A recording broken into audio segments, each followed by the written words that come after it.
거침없이 하이킥. 오늘도 장장 콤비 장성철 공론센터 소장 어서 오십시오. 안녕하세요. 장윤선 정치전문기자 어서 오십시오. 네, 안녕하십니까. 설 민심을 좀 들으셨나요? 두 분 뭐 일하시느라고 설 민심을 직접 듣지도 못하셨죠? 어떻습니까? 뭐 가족들 만나면 너무 길다. 빨리 좀 종결이 됐으면 좋겠다라는 것하고 그다음에 좀 불안하다. 이거 또 어떻게 뒤집어지는 거 아니냐 이런 거 얘기하고요. 그다음에 뭐 민생 문제 어려우니까 물가 뭐 이런 얘기 등등 했습니다. 예. 정 소장님 어떻습니까? 저는 인상 쓰고 있으면 저한테 이제 이런 정책 얘기를 안 물어보는데 저희 아버님이 골수 보수 우파세요. 근데 딱 한마디 하시더라고요. 윤석열 대통령에 대해서 상당히 분노감을 표하셨는데 아니 비상계엄 이런 걸 안 하고 그냥 5년 동안 그냥 제대로 잘했으면은 다음에 또 보수파가 정권 잡을 수 있었는데 왜 이래가지고 우리 아들도 힘들게 하고 보수파 진영 왜 이렇게 힘들게 하냐고. 그래서 윤석열 대통령에 대해서 좀 원한과 투정을 말씀하시더라고요. 근데 분명한 건 저도 이제 이렇게 보면 주변에 계신 어떤 나이 많으신 어르신들 중에 과거랑 좀 다른 말씀을 하는 분들이 꽤 많아요. 뭐냐면 이 계엄 자체는 또 그분들도 전쟁 겪고 하셔가지고 되게 싫어하시더라고요. 이게 뭐 하는 짓인지. 그래서 그쵸. 옛날처럼 어떤 이 행위에 대한 지지는 전 제 주변에는 잘 못 봤어요. 나이 많은 분들 중에서. 김상욱 의원 울산에 내려갔는데 취재한 기자에 따르면 한 10명 정도는 당신 배신자다. 뭐 이렇게 비판을 하더래요. 근데 100명 정도는 너무 잘했다.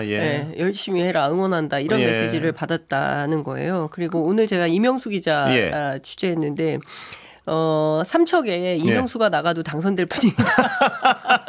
이철규 의원에 대한 비판이 너무 많다. 그러니까 전반적으로 그러니까 소위 얘기하는 대한민국에서 중도 표심은 이미 떠난 것 같아요. 그러니까 내란 때문에 너무 먹고 살기가 가뜩이나 어려웠는데 더 힘들어졌고 불안이 커지면서 사실상 전 국민이 내란 트라우마를 겪고 있는 거거든요. 그러니까 또 어떤 갑자기 새벽에 또 무슨 일 있는 거 아니야? 뭐 이런 걱정들을 하기 때문에 그런 측면에서 있습니다, 진짜로.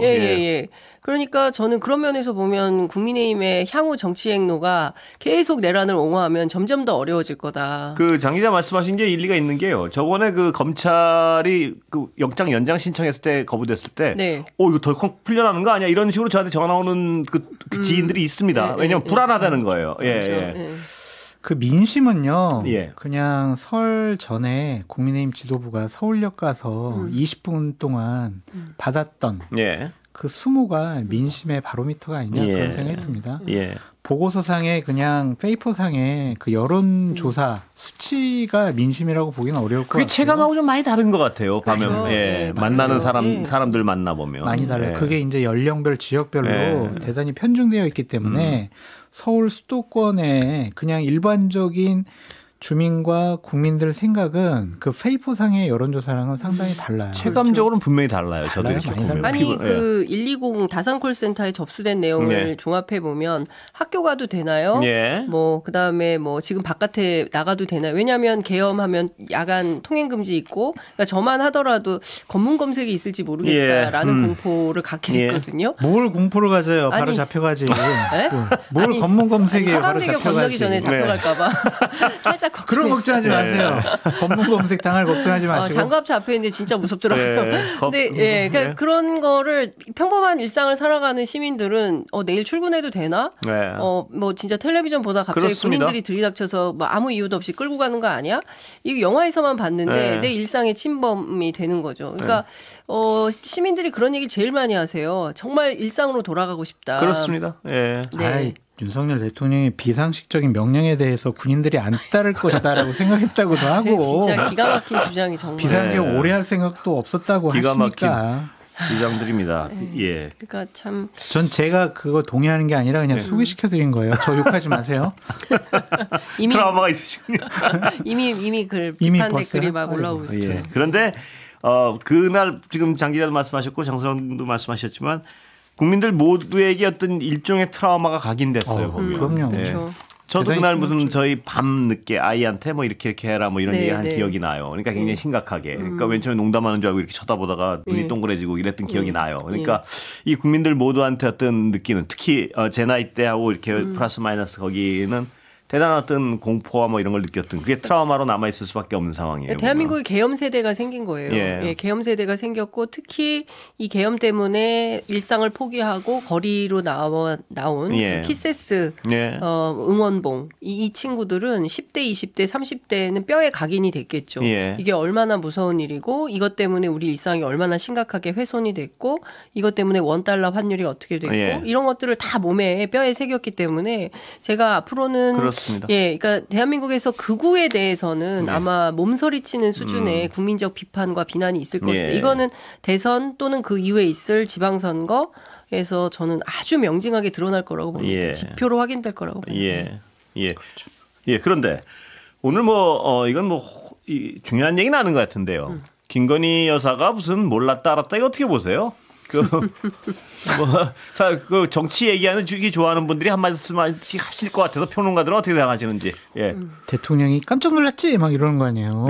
비서실장도 몰랐고 수석도 몰랐어. 심지어 우리 와이프도 몰랐다.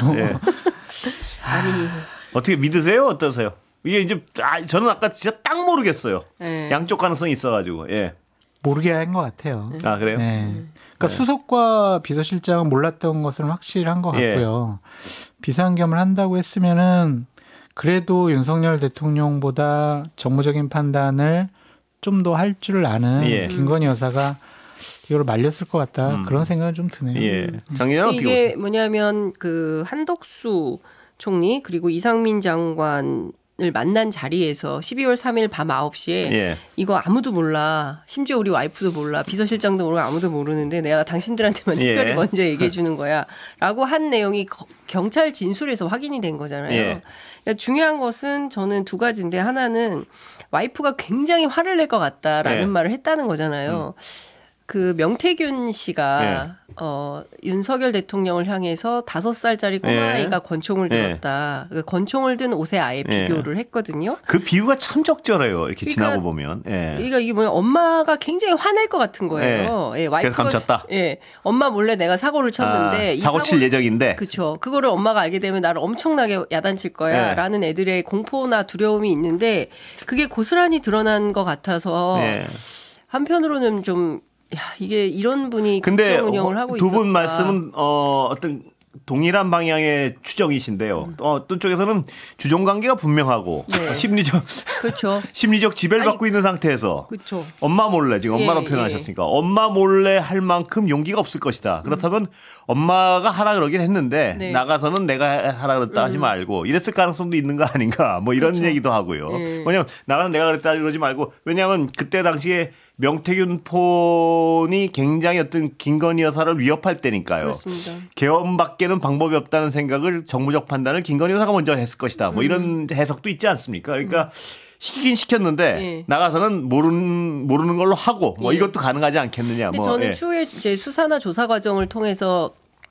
구체적인 면모가 드러날 걸로 보이는데 두 가지 가능성이 있었을 것 같아요. 그러니까 그 비뚤어진 아내 사랑이라고 할 수 있는데 지금 내 아내가 거의 감옥 가게 생겼거든. 이거를 막으려면 내가 남자답게 이거 비상계엄을 선포해가지고 판정리를 해야 되겠어. 그러고 난 다음에 내가 아내한테 칭찬을 받을 거야. 이런 생각이 있었을 것 같기도 하고요. 그럴 수도 있고요. 그리고 또 하나의 가설은 실제로 모의했을 수 있죠.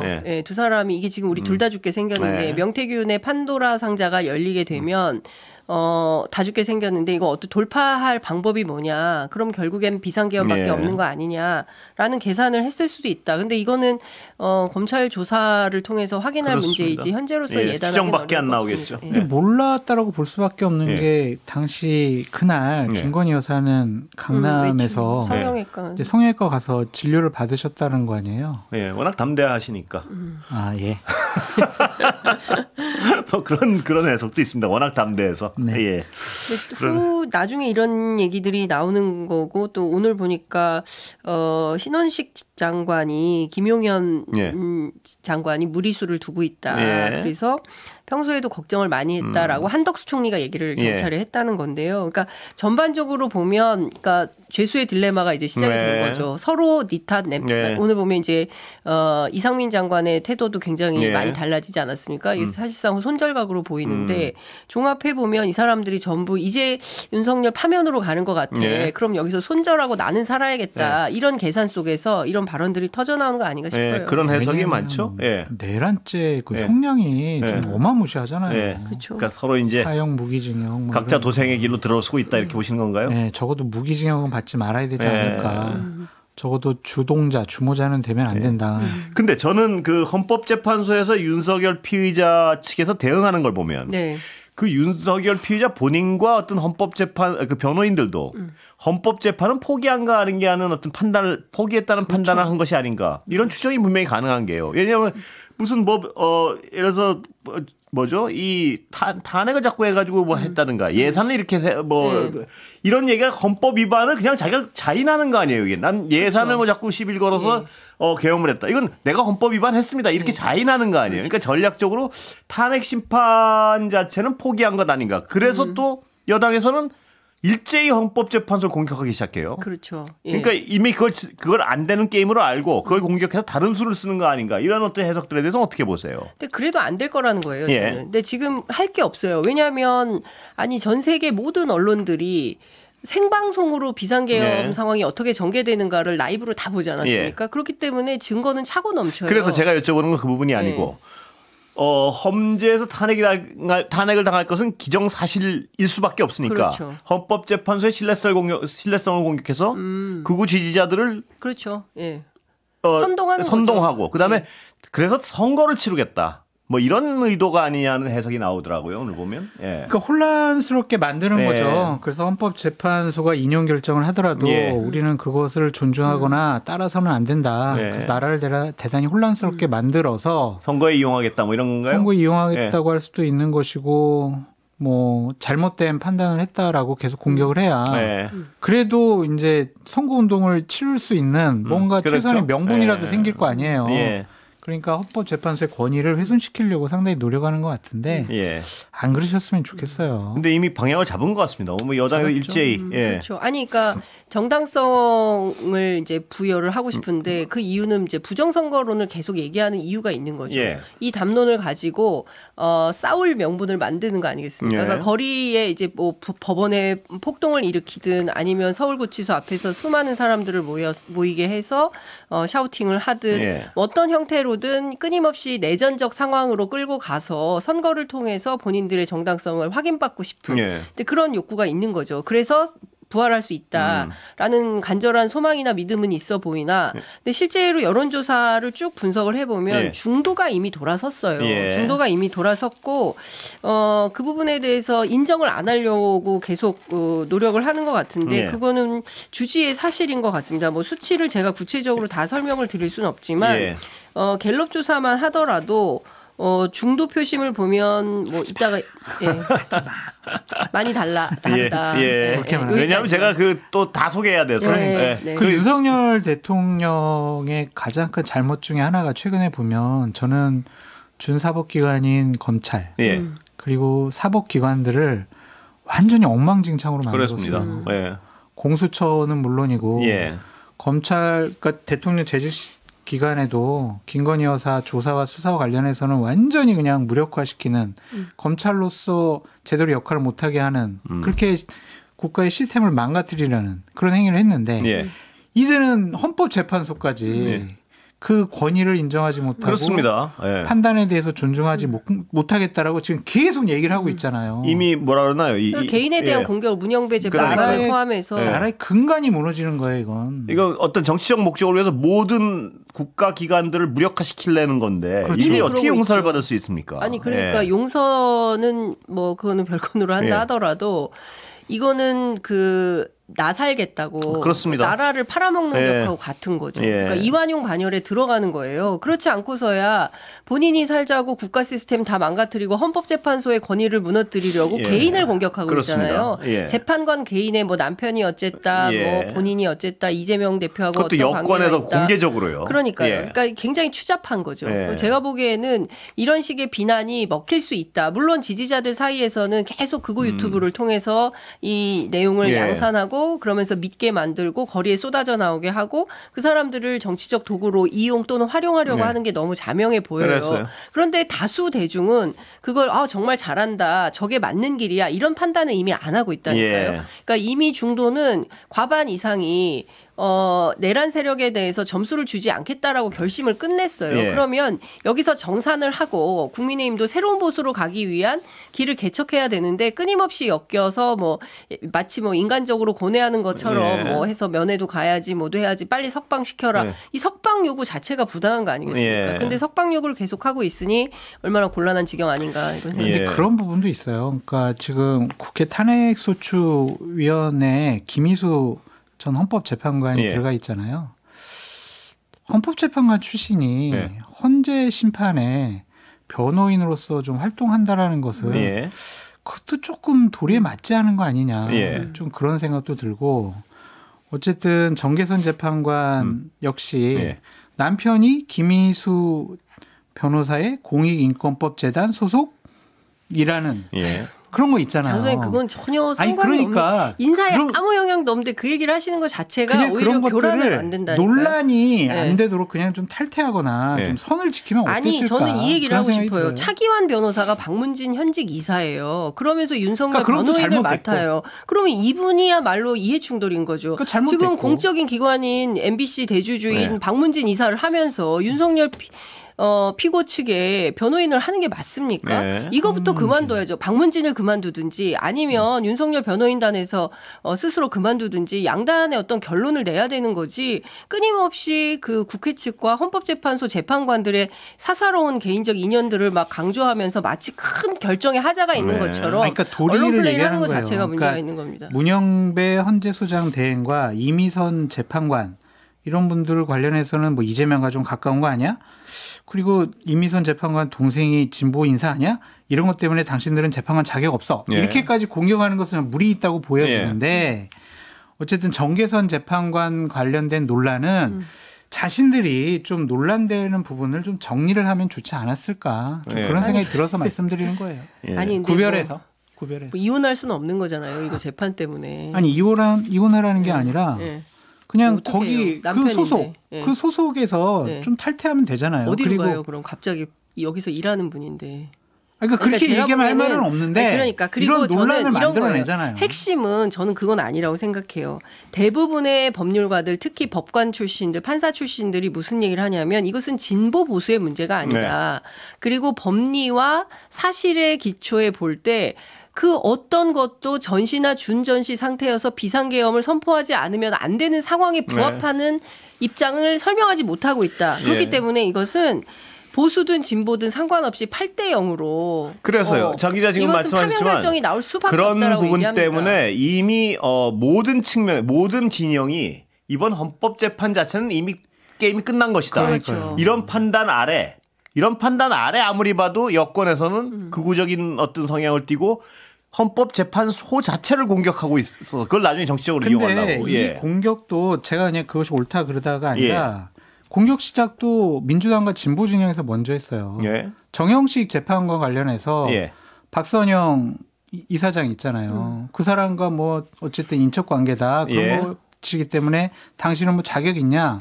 이런 식으로 먼저 공격했단 말이에요. 그러니까 제 말은 뭐냐면 그런 논란이 헌법재판관까지 그 정당성을 의심받게 할 만한 공격 소재로 거리로 작용하기 전에 그런 것들은 스스로 다 좀 정리하면 얼마나 좋을까. 왜냐하면 헌법재판관이라는 거는 최후의 결정권자들이잖아요.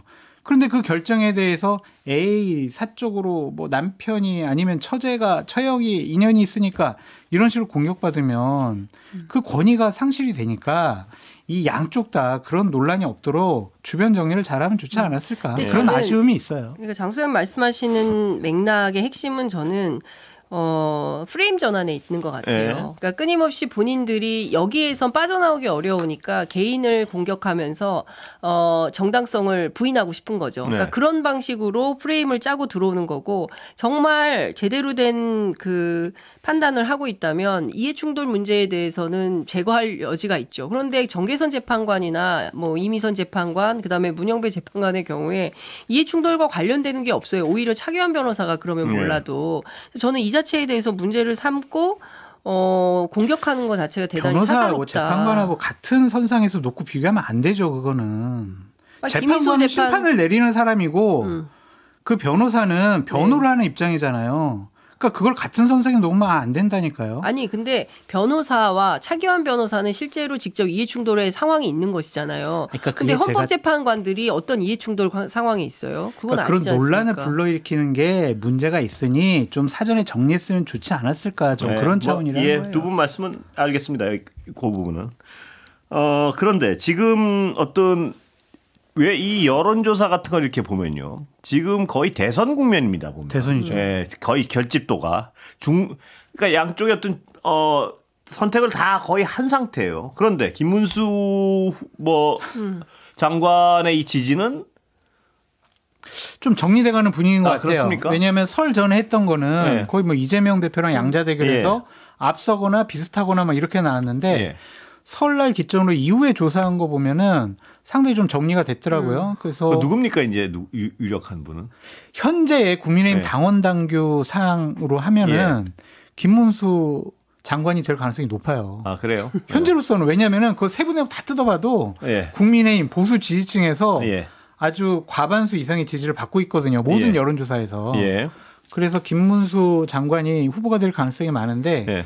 그러면은 중도 외연 확장이 어려워서 민주당이 아주 여유 있게 민주당은 굉장히 환영할 것 같은데요. 대선에서 이길 가능성이 높아 보인다 그런 생각했습니다. 아니요, 근데 저는 민주당의 이번 대선 전략이 이제 국민의힘 대 민주당으로 가면 그 얘기를 해요. 제가 오늘 쭉 취재했더니 앞으로의 대한민국의 대통령 선거는 2%에서 7% 차이다. 10% 이상 차이 나는 결론은 없을 것이다. 라고 생각을 하더라고요. 근데 저는 이번 대선은 이렇게 근소한 차이로 민주당이 이긴다고 하면 저는 또 다른 어떤 불온한 씨앗이 생길 수 있다. 그러니까 이번 선거에서는 내란 세력을 제외한 나머지의 어떤 압도적인 선거 승리가 필요하다. 그래서 승복시켜야 된다. 민주주의 절차로 인해서 당신들의 생각은 틀렸어. 부정선거는 없어. 그것은 미몽에 불과해. 이런 것들이 인정되고 더 이상 이거 가지고 끊임없이 내전적 상황으로 끌고 가려고 하는 태도에 대해서는 단죄를 해야 된다라는 생각을 하는 겁니다. 장윤성 기자님 저런 논리가 이제 보수 진영에서는 할 말이 없는 거예요. 그러니까 내란 세력, 내란 찬성 반대, 탄핵 찬성 반대, 비상계엄 찬성 반대 이렇게 OX 퀴즈로 하면은요 국민의 후보가 정말 곤란하고 지금 그쪽으로 갈 수밖에 없는 거 아닌가요? 이쪽 야권에서는? 아니, 근데 그렇게 갈 수밖에 그렇죠. 또 다시 내란 세력에게 온연을 줄 수는 없는 거 아니겠습니까? 그러면 국민의힘 내부에서 내란 세력을 종식하고 비내란 세력들이 도모해서 새로운 보수를 구성하는 게 맞죠. 그렇게 해야 이게 승산이 조금이라도 승산이 있는 선거가 되는 거지. 그렇지 않으면 어렵습니다. 그러니까 특히나 아까 이제 잠깐 얘기하다 말했는데 여론조사 데이터는 말씀드리지 않겠지만 중도만 보면 보수 후보들이 대체로 단자리예요. 김문수 후보를 제외한 나머지는 보수에서 그렇고요. 중도에서는 싹 다 단자리입니다. 그러니까 이걸로는 경쟁력이 없음이 입증이 되는 거예요. 아니, 숫자만 얘기하면 안 되죠. 하여간 상당히 낮아요. 그러니까 그런 걸 보면 제가 보기에는 여기서 새로운 돌파구를 마련해야 대안이 생기는 거지 이걸로는 왜 고개를 그 돌파구가 마련이 안 될 것 같아요. 그러니까 돌파구 마련하려면 첫 번째 가장 기본적인 전제 조건이 있어요. 현재 대통령 후보를 뽑는 당원 당규 개정을 해야 돼요. 그 움직임이 없으면은요, 그냥 김문수 장관이 그냥 후보가 되거든요. 정급하면 뭐 개정할 수도 있는 건가요? 어떻습니까 앞으로? 2021년 오세훈, 안철수 서울시장 재보궐선거 때 그냥 일반 국민 100% 여론조사로 했거든요. 갑자기 그렇게 갈 수도 있다고 보시는 거죠? 항상 룰은 바뀌어 왔으니까. 오늘 두 분 말씀 여기까지 듣겠습니다. 고맙습니다. 감사합니다. 장윤선 정치전문기자, 장성철 공론센터 소장이었습니다.